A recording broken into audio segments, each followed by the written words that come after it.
Rice কুকারে ভাত রান্না করা অনেকটাই সুবিধা, কিন্তু সেটা যদি ভাত রান্না করার সময় নষ্ট হয়ে যায় তাহলে কেমনটা লাগে বলেন? অসুবিধা।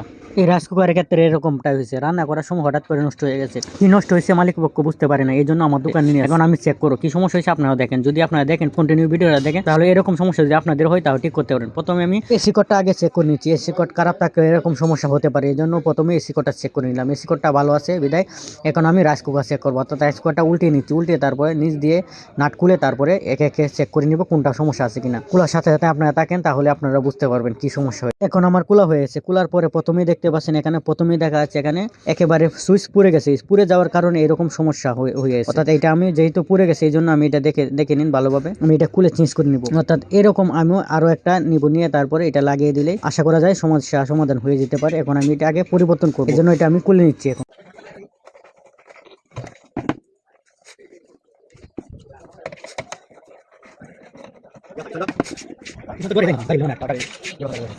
এখন আমার পুরাতন সুইচটা খোলা হয়ে গেছে। এখন এই পুরাতন সুইচ দেখতে পাচ্ছেন খুলে নিয়েছি, খোলার পর এখন এরকম আরেকটি সুইচ আমি হাতে নিয়েছি। এই পুরাতন সুইচটা বাদ দিয়ে এখন আমি নতুন সুইচটা লাগিয়ে দিব। নতুন লাগিয়ে তারপরে দেখবো সমস্যার সমাধান হয় কিনা। আপনার সাথে থাকেন।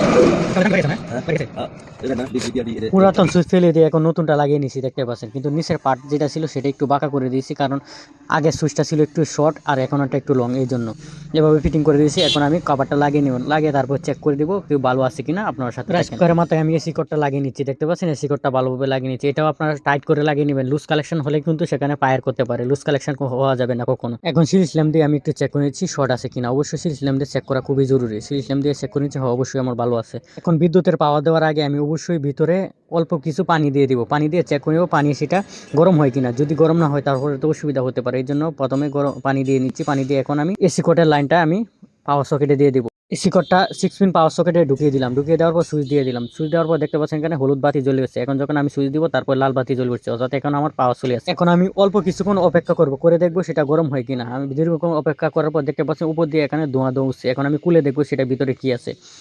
হ্যাঁ, দেখতে পাচ্ছেন ভিতরে একদম অর্থাৎ ফুটন্ত গরম পানি উঠে গেছে, যা ক্যামেরার মধ্যে আমার কুয়াশায় আমার দেখা যাচ্ছে না। তো আলহামদুলিল্লাহ আমারটা সমাধান হয়ে গেছে। আপনারা যদি চান এবার সমাধান করতে পারেন। ভিডিওটা কেমন লাগে অবশ্যই কমেন্টে জানেন। ধন্যবাদ, অসংখ্য ধন্যবাদ ভিডিও দেখার জন্য।